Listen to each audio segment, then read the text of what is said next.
Well, hello, everybody. Welcome to the show.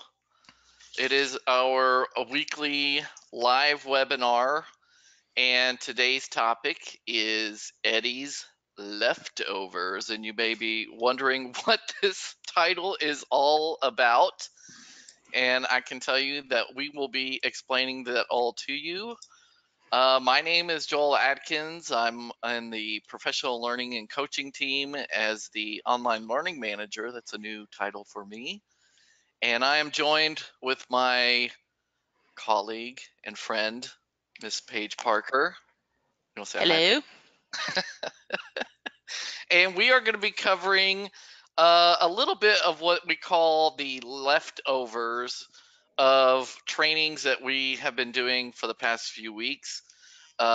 Back in actually late October, we did a kind of a tips and treats show. And during the course of that show, another one of our team, Jenny, was presenting on Aware. And while she was presenting a lot of really good information about Aware, we lost time to cover some other things. So we've moved those items over here, and we're going to cover them as part of the leftovers. And so here we have some of our leftovers from Thanksgiving showing in these glory. Well, I wish our food looked as good as this. I mean, I'm looking at the one on the left, and I can say that my food did not look as good as that. It looked more of like what's on the right, which Well, my is now. fridge doesn't look as stacked as neatly as the one on the right, so there. Yeah, mine either. It's I need to go through it and clean it out now. If you have questions as we're going through this, comments, compliments like that, there's a question box in your panel for the go-to meeting or go-to webinar that you are in. We do ask that the questions you ask, if you would keep them contained, get it? Contained, Ba-dum-bum. to the topics that we are discussing. It would really help us. Sometimes we get questions and it's like, not even a topic that we're talking about, and that's hard for us to transition over to a specific user's topic. So please try to keep it on topic for what we are going to be discussing. We will share what we're going to be discussing so that you are aware of that information. I just also want to say we get this question a lot, mostly in email. When you register for a webinar, you not only receive the link to view it live, like many of you in the room have joined us today, but you also receive a link to the recorded webinar. So whenever you register to view a webinar, if you get called away or another meeting takes its place, or you just don't want to join us for whatever reason, you will automatically get the same link to view the recorded webinar. So you don't need to ask us each week if you can get a copy of the webinar. You will get it automatically when you register. And then also we have moved a lot of our videos from GoToWebinar into YouTube, which is linked now in our training and webinar section of our help. And so you'll be able to access those videos there as well. So what are we covering? Well, we're going to be covering more of the logistical applications today. I'm going to be talking about help desk and facilities and events, and Miss Page will be talking about Formspace and just some. They're kind of like features that we don't feel like we get to cover that often and to share about in those different applications. So we wanted to point out some resources to help you and your districts use these tools more effectively. And so I'll be covering in Help Desk how to connect Help Desk to facilities and events inventory. I'll also be showing how to use the importer. You can import either assets, which is your inventory items, and or the rooms. And then also be showing how you can set up workflows in the reservation section of facilities and events, and then also different ways of looking at what is scheduled. And then Paige will be covering, what are you covering, Paige? Let me go to your slides so you can see. She's going to be covering elections, assigning rights and settings to forms, importing questions, which is always interesting to me, using sample questions, using sections in forms. So in Formspace, you can set it up where different people would access different points in the form to insert data, and then also using free flow steps. So she'll be covering all of that when I get done talking about help desk and facilities and events. So without further ado, we're going to jump right into help desk and facilities and events. And I want to start off by talking about what these different applications really are. So, long time ago in a galaxy far, far away, no, a district far, far away, I was a middle school teacher, and I was a computer teacher at that. Oh, scary. And during my time there, we taught all the Microsoft Office suite, including um, Microsoft Access. And I don't know how many of you have ever taught Access, much less used Access. I really struggled with it because it's databases. But the thing that I remember about databases, and it's there's not much I remember, is that databases connect based on the fields. So the cells, the fields where you're putting in data, you can connect databases together. And when you're using Help Desk, there's a similar tool in both applications that is called custom properties. And these are the fields that you create in both applications to allow you to connect to both of them. So I'm actually going to move out of this and into the application so you can see what we're doing here. And the first application I'm in is facilities and events that you're seeing on the screen here. And I'm in the manage tab. So whoever is setting up and managing facilities and events would have access to this manage tab. And those roles and rights are assigned in the manage users inside facilities and events. So someone has to go in. If you've never used facilities and events, whoever the system manager is for the district that has access to roles and rights in the management tab, they also have the ability to go into facilities and events, into the manage tab, and in here click the manage users. And this is where they assign the roles to the users who are going to be managing facilities and events. And so the role that needs to be assigned would be the system administrator for facilities and events. So again, I did that in the manage tab, in facilities and events, manage users. You search for all your users can show, select the user, and then in roles, make sure the person has system administrator role. And Joel, can I butt in for a Yes, second? I guess. We know, but we don't know why, that the manage users, the roles and rights for facilities and events are in facilities and events and not in the management app Mhm. like everything else. So that's why he's pointing out that they have to have system administrator, but it's only system administrator for facilities and events, not for the whole shebang, because you're not in that manage part Right, and the web management. You're not controlling all the other apps. right. So F&E is different. We don't know why. We don't know why. There's We don't. someone probably that Someone created does. it. I It's don't. almost like a standalone piece of software in the way that roles and rights are handled. But then again, the same is true for help desk. When you're assigning your technicians their roles and rights, that's also done in the help desk application. So it's replicated in both sides. But in the manage tab, manage users, and then the person with the system administrator, or what I call the flip of the coin, for who's going to be the manager for that application. But you can see in this manage tab, there is a custom properties field.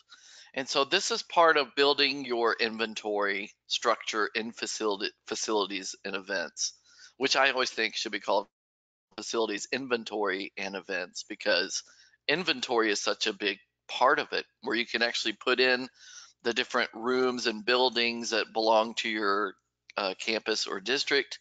And then you can put in what's called the assets, or I call them the items, the things that you want to track as part of the inventory. But when you're in the manage tab and you go to custom properties, this is where you define the actual properties of the database that you want to track outside of what the system provides. The system will let you put in uh, buildings, it automatically pulls in from what you have set in your licensing. And then you define the rooms. You can import the different rooms. And then you would import the items or assets, they're called.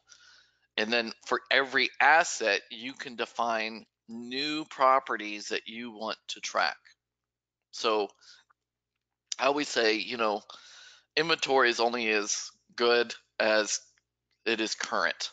So tracking a lot of information may not be your thing, but certain items like manufacturer, purchase date, if you have a separate room barcode versus the item barcode, some people track like projector bulbs, projector filters, if it's different types of interactive whiteboards, or if it's even mobile devices. They may have custom properties set up to track that information that isn't just what they're tracking as part of inventory, but is also available in reports. And so inside the reports, I'll show this later, you can track custom property data when you pull in specific information for what you're trying to view. So if I'm in the asset management section, I can create a custom property, and it's just as simple as selecting the type of data that you're going to be entering. You can't add new data field types. It's either a text, it's either a number, it's either a currency, a phone number, or a date. But I would just select the data type, create, and then I'm just going to give it a name and make the property searchable. What that means is it's available to be seen and used by your technicians and the people who may be actually tracking the inventory. Once it's created, you can select a custom field to make changes to it, but you just want to make sure that you have selected a data type field and given it a property name, and then make sure that that property is searchable. And I'm going to show you why that is important in a second. So I have some custom properties here, and what I'm going to do is I'm going to switch over to Helpdesk now. And in Helpdesk, there's a Manage tab here as well. And for accessing this, like we said, facilities and events, you define the roles and rights inside that application. The same is true inside of Helpdesk. In the Manage tab, you have where you manage your technicians. And in here, you can add technicians, and it'll have a field where you enter in the name or the username, which is the email address for the person. And then it brings them into your department. So I have several different departments in my Helpdesk system. And then once you have a person in here, you can select their name and give them roles and rights. So someone who has director manager access will have different access rights inside the Manage tab. But you want to make sure that someone has the Manage tab can actually access the Create Custom Properties. So it's going to look very similar to what was in Facilities and Events. And the key is you want to make matching custom properties to the matching custom property that you want to track in Facilities and Events, as well as in Helpdesk. And so like where I had a barcode, for example, was one. For any item that I create, and it's the same field here as creating in the other, you create a custom property, and then once you create it, you can select it, and it has at the bottom here the matching Facilities and Events properties. So this is where you tie in the fields that you're going to be tracking in a Helpdesk ticket to the inventory for the item in Facilities and Events.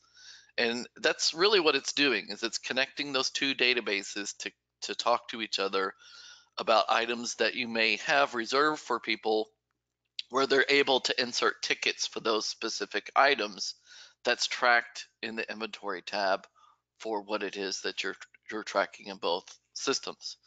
So again, it's just making sure that you have a matching custom property for the same properties that you're tracking inside of Facilities and Events that would match what you would need to track inside of Helpdesk. So you may not have all the custom properties matching. You may just have one or two that would match between what you have in Facilities and Events and then what you have in help desk. And it's really fine. Like, you don't have to match all of them together. I always recommend keep it minimum. Do the very basics that you know would be common, like manufacturer would be a common, a barcode that's assigned would be common. I would not do like purchase date because that will change for different items and it may not match. So I would just make sure to keep it as basic as possible with one or two fields. And so this is where you connect it. Your custom properties will connect to a F&E property. It's going to show the whole list, the same items that are in the custom properties in facilities and events to let me select from, and I can pull those items together. And I wanted to show you this. So I did create an error earlier. I actually have manufacturer in my list twice because it's listed both times in my facilities and events section. So that is an important thing to remember, is to make sure that you only have one field for each type of property name. Because if you have two and you click one field that you're going to track, but you're really entering it in a separate custom field area in your facilities and events properties, then that data will not connect. So it's very important to make sure that you don't have duplicate or replicate types of custom properties in facilities and events for what you're trying to track. Are there questions coming in about that page? She's very quiet. I have one question that I'm answering now, but I think it's kind of specific. So Okay. I think we're good. Okay. No worries. Okay, so that doesn't completely resolve it. So all we've done in those two steps is create the properties that are going to link together. What I always recommend after that point is still in the help desk manage side. Then you want to go into where you configure your request types. And this is what the end user, when they're submitting a ticket, this is where you're defining the fields for who will put in what information. And so when I go to configure request types, and remember you have your drop down here to select your departments if you're using multiple departments, is I can select a request type, and there is this additional properties tab.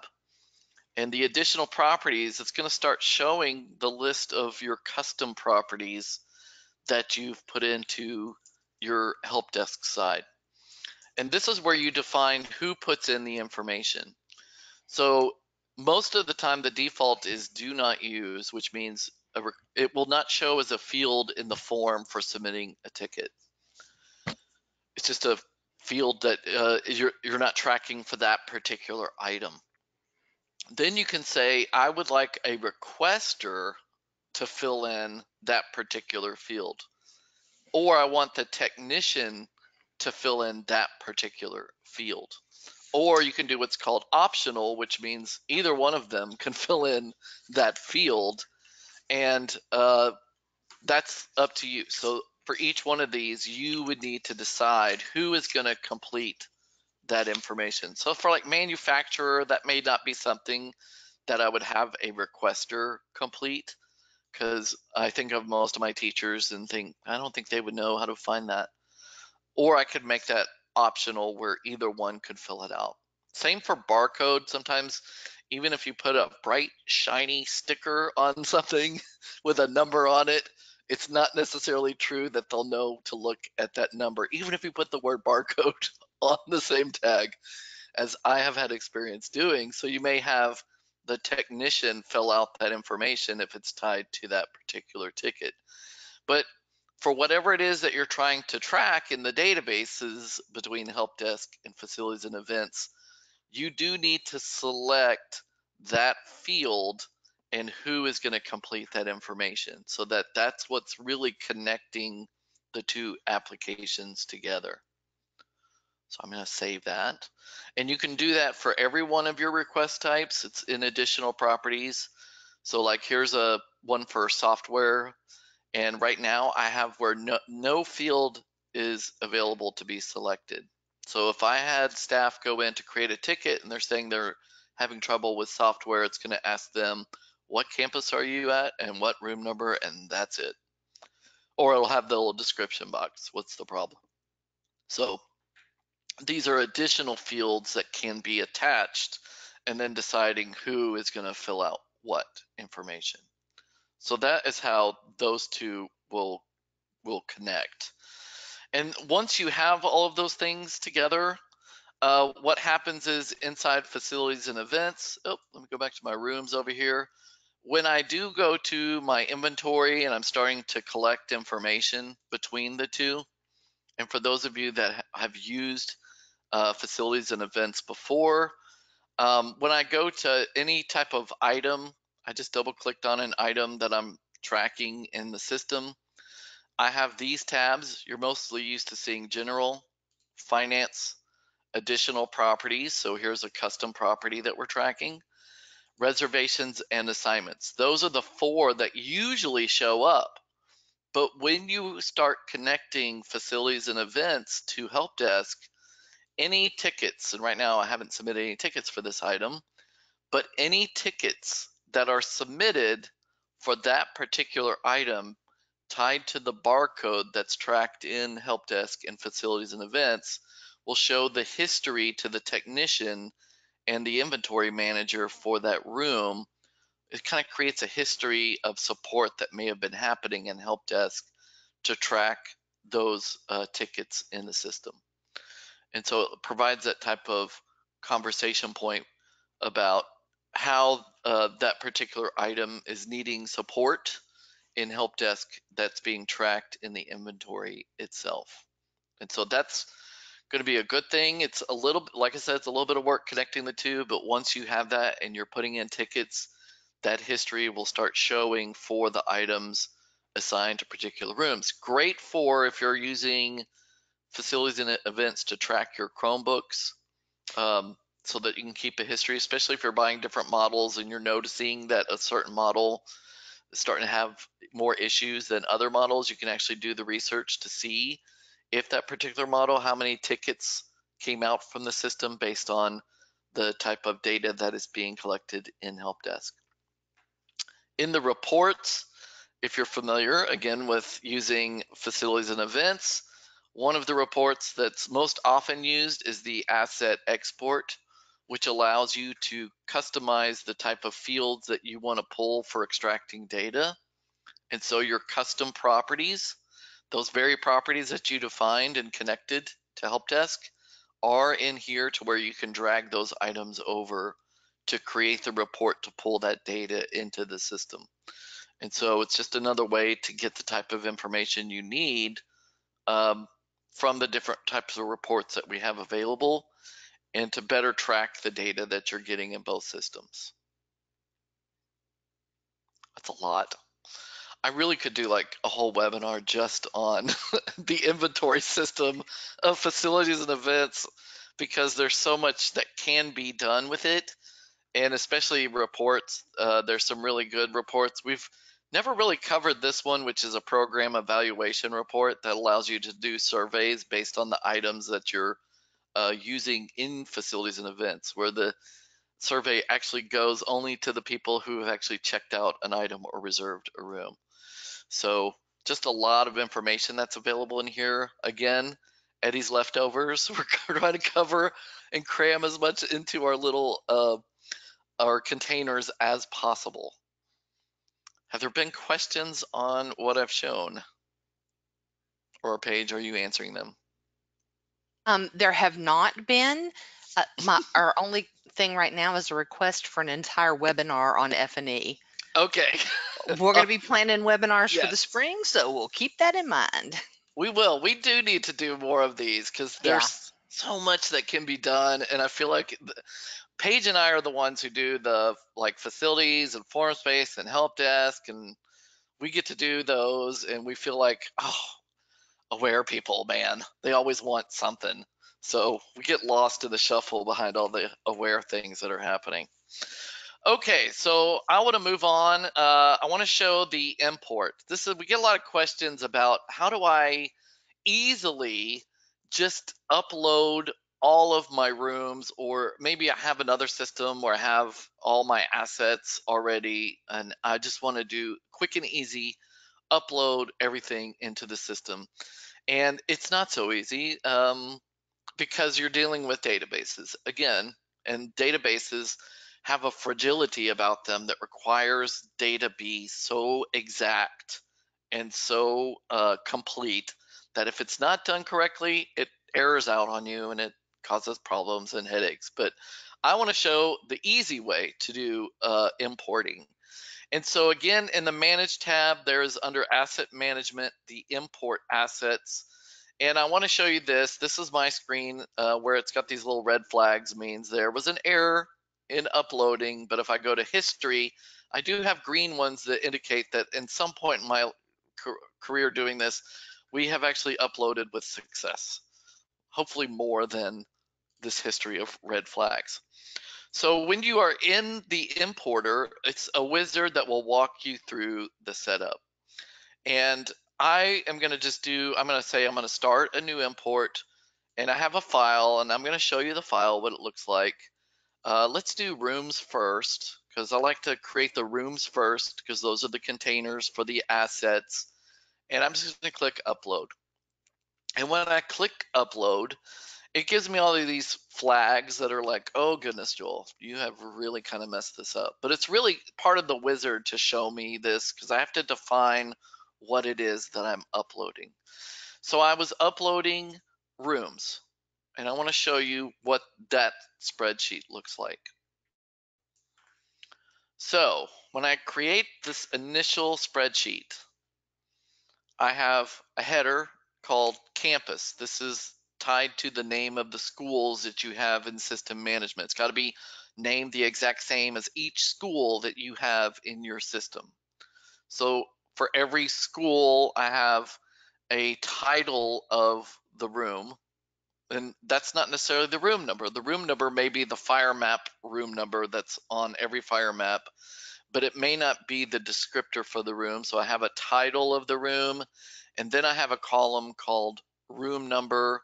And then for kicks, I created what's called a type of room, which every room, it's a new room. So I just called it new room type in this particular one. So I have really just 3 sets of columns: the school or the campus, the title of the room, and then the actual room number. And you have to, every room cannot exist in 2 rows. You have to have every room broken out. But when you are going to do an import, one thing that a lot of people forget to do is they have to remove the headers of their importer. So once you get your rooms all defined out what you want, you have to remove the header and upload it in this fashion. And I know that kind of contradicts everything about understanding data, but in the case of importing, it tells you that you have to remove those headers when you are uploading. Now remember the 3 columns I had, because what I'm doing is I'm going to tell it I'm going to upload rooms, and then it'll say what type of room type are you doing. These are the room types that I've defined in the system, but because I'm not just doing one type of room type, I'm going to leave it blank. And it says here, click here to import the room type from the file instead, because I've defined that column in my spreadsheet. And then this is the data schema. This is where I define what the columns represent. And so it has to match exactly as I have in that spreadsheet. So if I go back to my spreadsheet, I deleted those columns, but I know that this is school, and this is room type, and this is room number, so, or room title. So it's campus first, then it was title, and then it was room number, and then it was room type. So I have to put these in the same order as my matching and corresponding import. And then once I have that, once I have this set, same order as what I'm going to be doing, and I've removed the header, then when I import, and I'm not going to import because it's going to take a long time to run that import, When I import it, it will import those rooms into the system. So if you're starting from scratch, this is a great way to start, which is to import your rooms from a spreadsheet. Now, what you do not want to do is keep importing the same rooms over and over, because it will create duplicates of those rooms. So you want to do this the one time.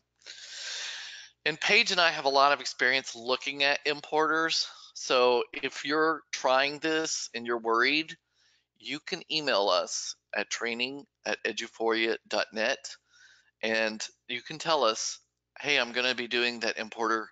Would you mind looking at my data?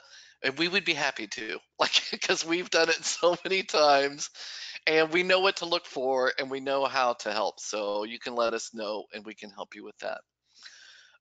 It's going to be similar if I'm doing an asset import. So I'm going to go back to this. I want to start a new import. I'm just going to choose a blank file. And I'm going to click upload, and it's going to take me back to the wizard, and it's going to ask me here, what do I want to import? And for most assets that you're doing, it's just regular assets, which is computers, furniture, transportation items. Simple assets is if you're doing like a whole room of classroom desks, like you're breaking it down. Instead of the desk and the chair, you're literally breaking it down to the most simple and basic items. So most people use regular assets. They don't get into the nitty gritty of individual items. If I were to do a simple asset on a computer, then I would do the monitor, the keyboard, the mouse, the CPU. It would be every specific asset tied to the regular grouped items of a regular asset. And then you can select what type of category. If you're doing separate categories of assets in your inventory, then you can select the category. Again, you don't have to select a specific asset class. If your spreadsheet, I'm going to go back to my other spreadsheet I had open here. Here we go. Assets themselves are defined in their field. And so in this case, I have the field of campus, room number tied to the same room numbers I uploaded in my rooms, asset class, which is the giant category name for whatever the device is, the title, which would be kind of like the name of the device, who is the manufacturer, model, serial number, and barcode. And this one actually is, I pulled this from a recent customer I helped. They're using an outside vendor that they were tracking all of their data in. And so they just did a simple export of all of their inventory from that system and then formatted the columns based on what they're going to be tracking in the inventory. So again, here's my headers. When I do the import, it's going to go in my technology category. I'm not going to select an asset class because I've defined that in the spreadsheet. And then you've got to drag your columns over to match in order what it is that you're going to be importing. And so I just have to have that spreadsheet open and track the two together. We're going to do campus, room number. Oh, it's not in order, so I'd have to put in my asset class, drag and drop. There we go. Make sure it's in the same place. Campus, room number, asset class, title. Got to find our manufacturer. So we have our custom properties here where we can move things over. There we go. So it's setting it up to match. And once you have it ready to match, then you can process the item and have it upload into your system. And like I said, again, if you're doing this for the first time and you need help, you can email training@eduphoria.net and Paige and I will get it, and we have the experience to help, because it can be a little bit frustrating making sure all those fields match and make sure the headers match as well. But that's just another easier way to track inventory, especially if you have it in another system and you want to move it into Eduphoria. You don't have to go and create every room by hand and then also enter in every item in the room by hand. You can extract that type of information and then import it into Eduphoria, and it will put it in the system. And then you can track that information in there. Questions on that, Miss Page? No, you're explaining so well that we don't have questions. Or everyone's asleep. They're all like, I thought this was an aware session. Okay, so after that point, I do want to talk about workflows.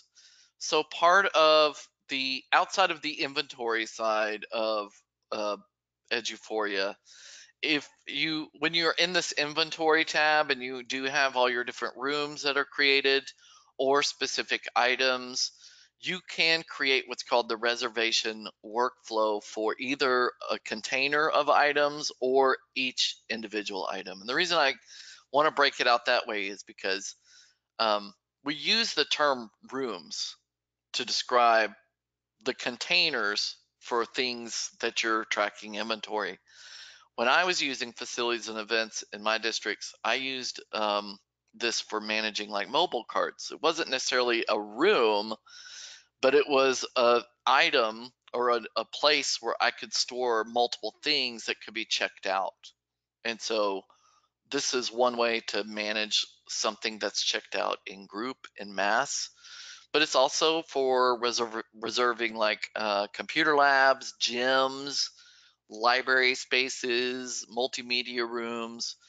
But every item that you have in the system, whether it's a room or an individual item, when you access that room, you can edit features of the room. And one of those would be the reservations and assignments, where you can assign someone who manages the room, meaning they manage the contents, and they can also manage what's called the reservation workflow. And so whenever you have a room, usually when you click on it at first, it's just blank. There's really nothing in here. But once you select that it can be reserved by staff members by a checkout process, it opens up where you can select whether it is inside school hours, whether it is outside of school hours, meaning it takes place after the hours that are defined in the system management side, or you could even make them available as public, meaning people with a guest account that's created inside of Eduphoria can allow someone to come in from outside the district to reserve that item. And that reservation has what's called a workflow that defines who approves the reservation. So for every room, when you've selected that it can be reserved, once you've selected that it's inside, outside, public, all of these, or just one of these, or two of them, you have the ability to manage the workflows for that particular room. And so if I go to manage workflows, it's going to pop up a window where if I already have workflows that have been created, they're in here, but there's also a button for add new workflow. And I'm going to click that button just to show you how to create a workflow for a room. Something I would recommend doing is for whatever space or item that you're creating a specific workflow for, give the title for that particular space. And I think mine was like room 115, whoops, purple. Because whatever you title it will show up for every building. So to me, it's always important to put the campus and then also the room number or whatever the name is of the workflow space. So I'm going to give it a name. And then you can create each step in the workflow for the approval and notification of that particular item or that particular room.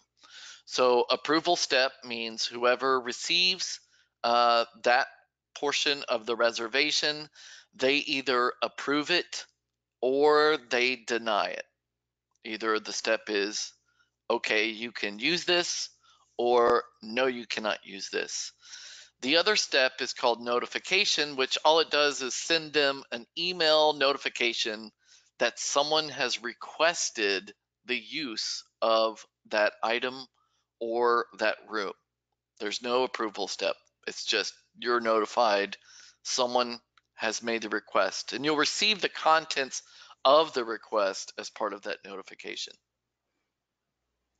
Paige, did you have something to say? I did. Did you see me turn on my mic? I heard you. I I heard just, breathing. sorry. Oh, that makes me feel conscious. So I just wanted to throw one thing out there so that it doesn't seem too overwhelming for everybody. Like, he's got a lot of workflows in there, I do. and the only time you need to have multiple workflows like that is if you have multiple processes. So if you have one process that all libraries use, you could Mhm. have one called library and that's it. And it could apply to multiple libraries at multiple campuses.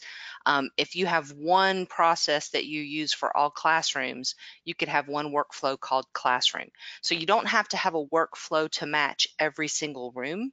You Mhm. can use groups or asset managers to send it to different people, even though it's using the same process. So there are ways to make that list smaller if you have some things in common with your process. I just didn't want that list to be Yeah. overwhelming to people. And actually, and I'm looking at the time, and it's like Paige is supposed to be covering this in Formspace, and I see we're running out of time, Paige. Yeah, what time You am should I have going to told me have to be quiet. left over? But You're gonna have you're gonna have maybe 4 minutes. No, I'm teasing. I'll thank cover you. this pretty quickly because you're gonna cover this more in depth. But yeah, so the workflow, you define the steps of what happens. And like, I just pulled this up as a quick example.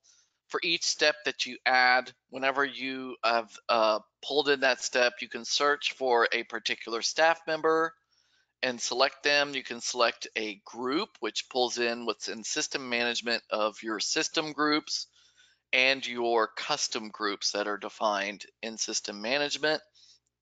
You can also, on specific items, there's options to, like, this is an option to limit to schools. So if I have a, let's say, a principal group, and I know I do in here somewhere, there we go, then I might say limit to school, which means whoever is the requester, the system looks at their profile and what school they're attached to, and then would route the request to their principal when it's limit to school. So it just finds a way to route based on the profile settings for the user to route it to their principal, who would then be the one to be able to make that approval.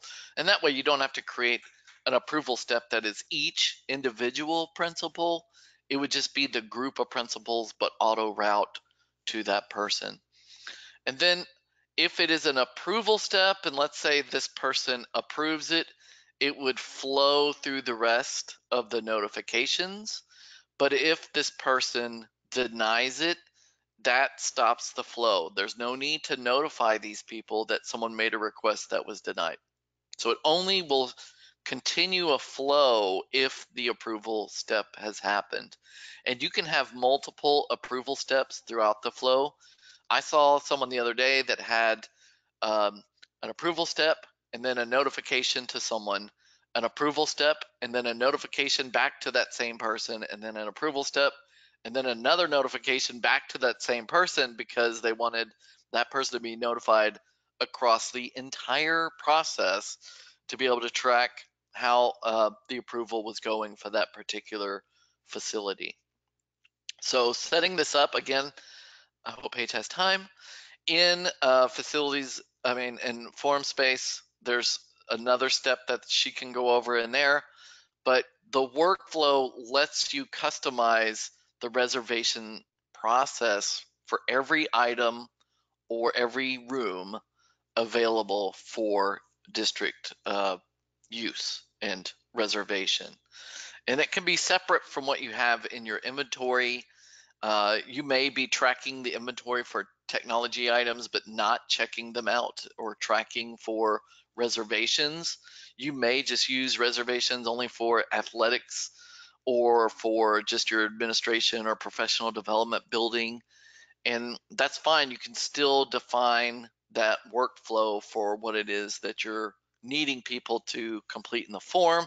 And then after they've submitted, I want to reserve this, the workflow is behind the scenes making sure the correct process is available. Paige, Is it me? do you want me to hand off to you? I was going to show one more thing, but I think with time, are you okay with 15 minutes of time? Maybe Yeah. going, maybe your container will spill over a little bit because there was too much gravy. Okay, there we go. Um, so why don't you just show my agenda screen Okay. and then give it to me, and then I will take it from there. Because I'm gonna show some things in mine. Oh, So do you need to um, like set them up and make them? There we go. yeah, we're just going to tell them that we're going to go over elections, which is a little known feature of Formspace, and we're going to talk about some settings, importing questions, sample questions. Those are things that will make your life easier when you're building forms. And we're going to talk about sections and free flow steps, which are the big conundrum for everybody. So, And you're going to cover all these. yeah, I'm going to cover all those in 11 minutes. So here Oh, we go. So if you'll make me the presenter, please. okay. I'm trying. It is. There you are. It showed me everybody in the room. Usually it just Oh, shows you, but it showed yeah. everybody. So I'm gonna send it over to you. Thank you. And now I mean, I'm showing my I could screen. pick someone Woohoo. random in the audience to Oh, present. let's do that. I'll see who's paying attention. Okay, so we're going to go into Formspace and talk about elections first. And when you go over to manage, a lot of times people don't even look this far down in the list over on the left to even know that there's an elections thing there, but it's really an easy thing to use, and you can set up as a kiosk. So usually I would recommend using these as manned kiosks where you have somebody in a laptop and the kids come up to that somebody and they vote. That way you can kind of manage what's going on. But you can create ballot questions just like you can a form question. So I have the prom king and queen election coming up, and I've created my questions. They just have the names of the candidates for each. So there's 2 questions with 4 choices on each one. And then I can go to ballot codes and I can set it up so that the kids who are going to vote can only vote one time. So I'm going to say I want to choose a file. And when I tell it to choose a file, I'm going to go find my ballot code spreadsheet, which is just a 1-column spreadsheet that has all of the ID numbers of my students in there. So I'm going to grab that and load it. And it's going to tell me in just a second how many ballot codes I have available from this upload. So I've got 175 people who are eligible to vote, and none of them have been used yet. So I've created a quick ballot with 2 questions. I've uploaded a list of, and it's from a CSV file, a list of just the ID numbers that the kids have that they can use to vote. And then I would go with my laptop out into the lunchroom or wherever I'm going to set up, and I would open up my kiosk screen, and this is what the kids would see when they came up to vote. And they would enter their ID number. I have a sample one here. Okay, and so when I enter my ID number, if it is a correct one, I can click begin voting. And yes, it let me in. It matched that up to one of the numbers that was in my spreadsheet. And so I can vote for prom king. Next. And it's thinking, and I can vote for prom queen. And next. And now I'm going to click on the cast your ballot button down at the bottom, and I'm done. And so it says my vote has been cast, and it takes me back to that main screen. I would walk away, the next person would come up and enter their ballot code and move on. The reason I recommend this being a monitored kiosk is because anybody could go in here and close this down. You know, you don't want them doing anything but entering their ballot and doing their thing. So I'd kind of want that monitored. But once everyone has finished with the kiosk, then I can come back over here and look and see what the numbers are and all of that, and I can get my, I can print the ballot codes, and I can get my details, so I'll know who has won. So that's a fun little thing that you can do. Sample elections. In the next fall, you may want to do a presidential election. We had a lot of people who did use this for presidential elections last time within their campus, but it can be used for student council elections or whatever it is that you want. So that's kind of a fun feature that you can use with the kids. Could you use it for like school board election? Oh, you could, I guess. I don't know. It depends on the size of your district. Um, in my former district, that would not have worked, but maybe in some smaller districts, it could. You could set it up and have people come in and vote. Okay, so I want to talk about settings and importing, which is kind of on the settings tab. So I'm just going to go in and find a form. So I'm going to go into my general forms and I'm just going to pull this absence of duty form. When I go to the settings, there are several things you can do here. The biggest one that I think is important, maybe for some of you, you may have been told you need to create these forms. And so now you're doing everything Formspace for your district. But wait, you can say absence of duty is really not my job. There's somebody else. So I can come down here and say for this form, I want to find another person who does all the other absence of duty stuff. And I'm going to say, let me zoom out a little bit so I can see the bottom. I want this person to be able to manage this form. So that means from now on, this person can do everything. They can create questions, they can edit, they can pull reports, they can do everything. I'm out. So I created it, I set it up, but now this person has the manage tab just for their one form and they can continue to work. So just because you're the one who has the rights to set them up doesn't mean you have to do everything about them. All you have to do is go in and create a blank form. You don't have to put any questions on there at all. Create a blank form, assign it to somebody, let them do the rest. Now, not every one of your users could take that and run with it, but you know that there are some who can. So if you can pass some of that on, if you have student council people who want to use the forms, they're going to be changing theirs, and in there, they're going to want to do some of that work themselves. You can give that to them by going down here and adding them. And you have the choice when you add someone in as being just for reporting or manage. Reporting means they can't write the questions or create the workflows or anything like that, but they can go and look at the data after the fact. Manage means they can do both. They can do the reporting, it's included under manage, but they can also write the questions, do the workflows, the whole 9 yards. So you can create those forms and then pass them off to somebody else, which is nice. Also, when you're in a form, you can import questions. So there's a button up here, still on the settings tab, to import document questions. And so I can go in here and I can find a form that I have used previously, and then I can say I want to reuse that question. For me, at a district that had 40-something campuses, I never wanted to do that school department one every time because I had to type all of the questions in order. So I can go find it somewhere else, import it, and then when I go back to my questions tab, down at the bottom, there's my school department question, and it has all of those schools already listed in there because I pulled it in from a previous form where I had already made it. So that keeps me from having to set up that one question, which always took me a long time, over and over again because I can just import it from somewhere else. And because I am not good at remembering what I've done when, I have one that I set up for myself called reusable questions. And you'll notice that I left this one in draft form so nobody can see it. It doesn't show up for my district people.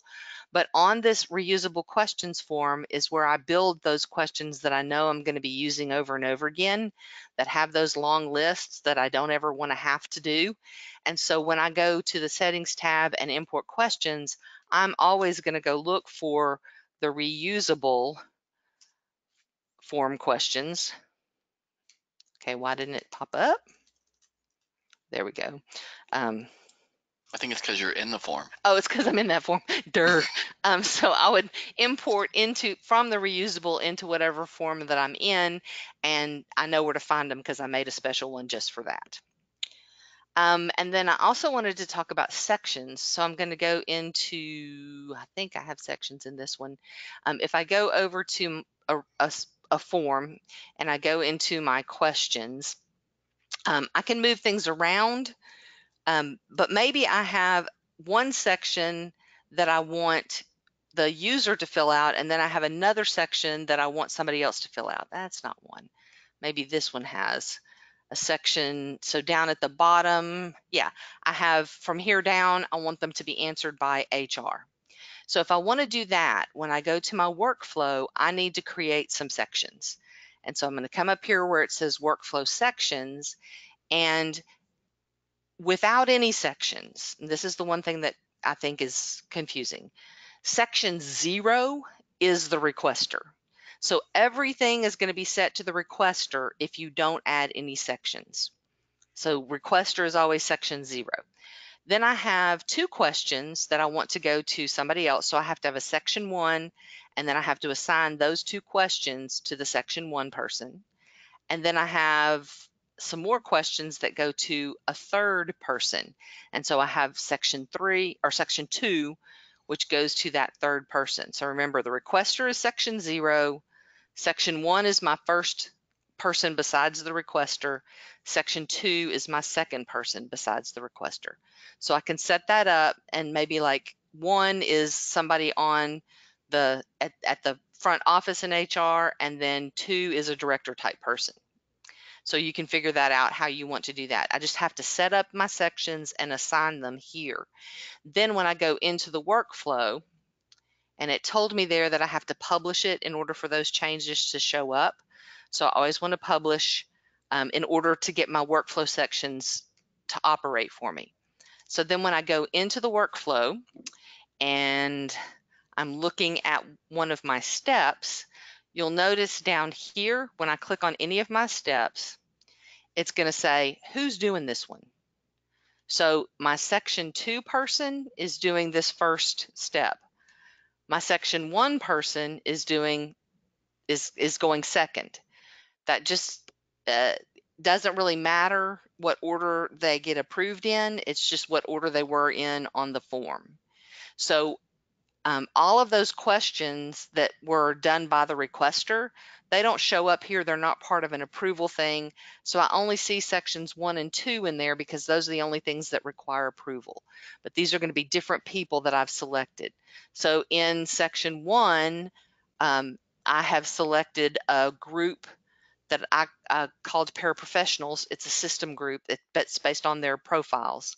And then my section 2 up here is a building principles group, and that's a custom group that I created. So you can assign whatever groups you want to those different sections. And then again, like Joel said, if it's going to the building principal, I don't want it to go to every building principal when only the middle school principal needs to see it.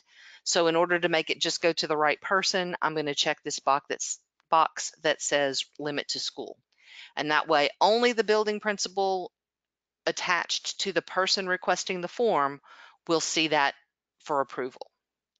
So you can set up sections if you want to have multiple people approving or multiple people entering. You don't have to have sections for approvals, but if you want them to enter information. So before I approve it, I have to type in some stuff. So maybe this paraprofessional is going to add a budget code. So if I want them to be able to add a budget code, then there needs to be a question that's in a section that's tied to them. And they would go in and enter their question and then hit the approval button for it to move on to the next person. So their approval is not so much approval, but just I have to do a thing and move it on. Okay, that was sections. And then the final thing I want to talk about is a free flow step.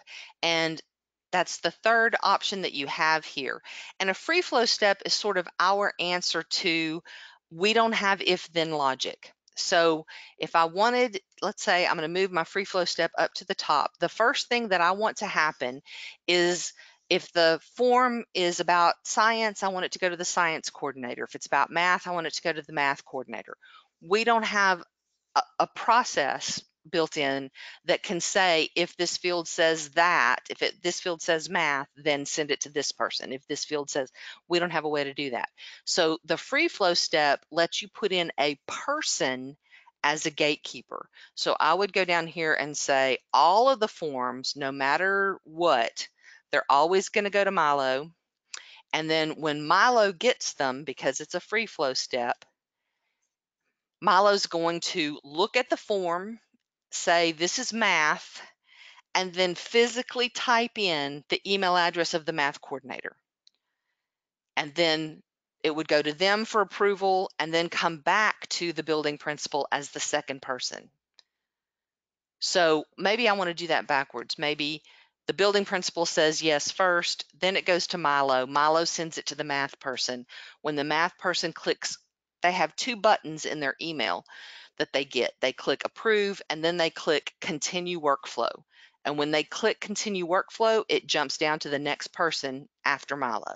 So a free flow step really just takes it out of the workflow to an individual person who can route it to somebody by manually typing in that email address.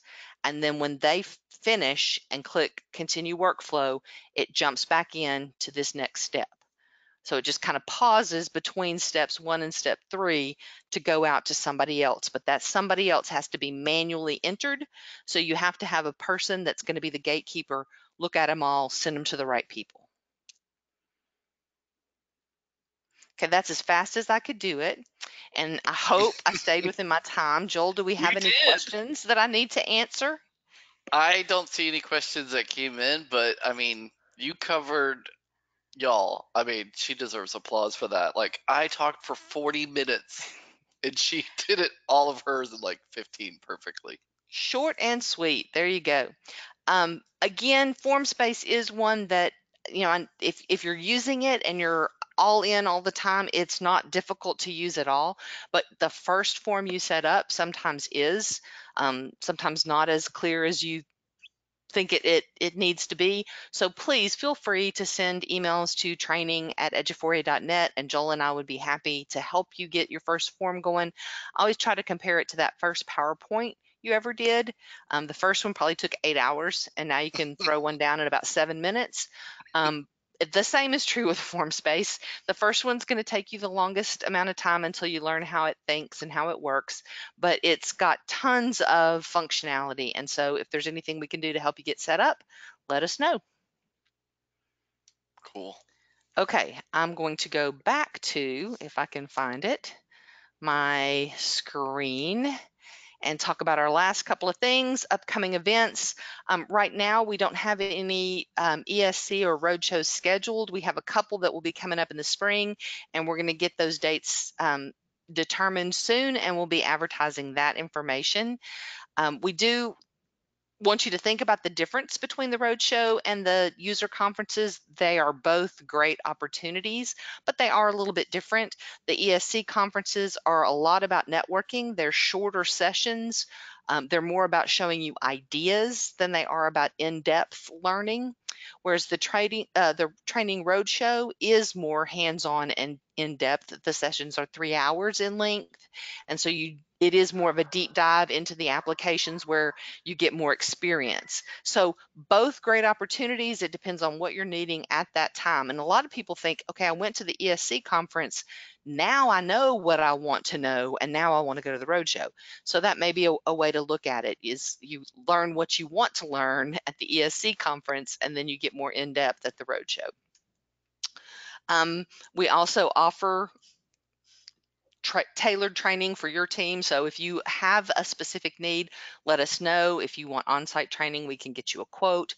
Same is true for individualized webinars. And then as Joel was saying, we have tons of information out there on our YouTube channel that you can go look at in your own time. The next and last currently scheduled webinar will be next week, and that's our text-to-speech and aware. It's coming up Wednesday, December 11th. We do have the first January session scheduled, and that's going to be the mid-year checkups, just some things to be thinking about at the mid-year point in all of our applications. And then we will have our whole spring schedule coming soon. We're meeting together as a team, and we plan to get those all determined and posted after December 20th. Yeah, can I add to that real quick? Absolutely. So all of the previous webinars that we've done have been using GoToWebinar, like what you're logged into right now, and our contract is ending with them, and we're going to use a different application.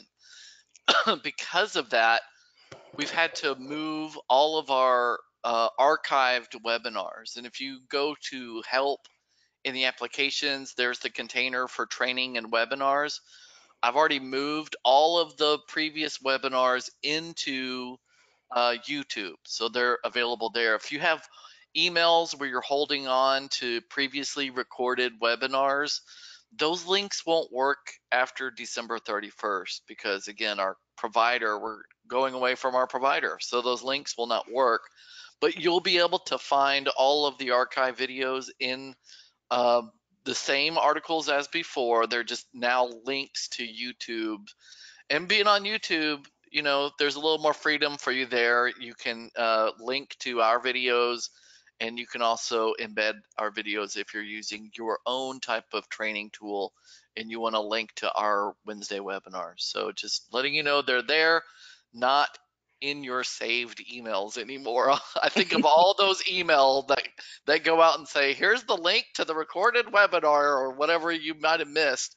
Those links will not work. And I see a question just came in. Where will those links be located?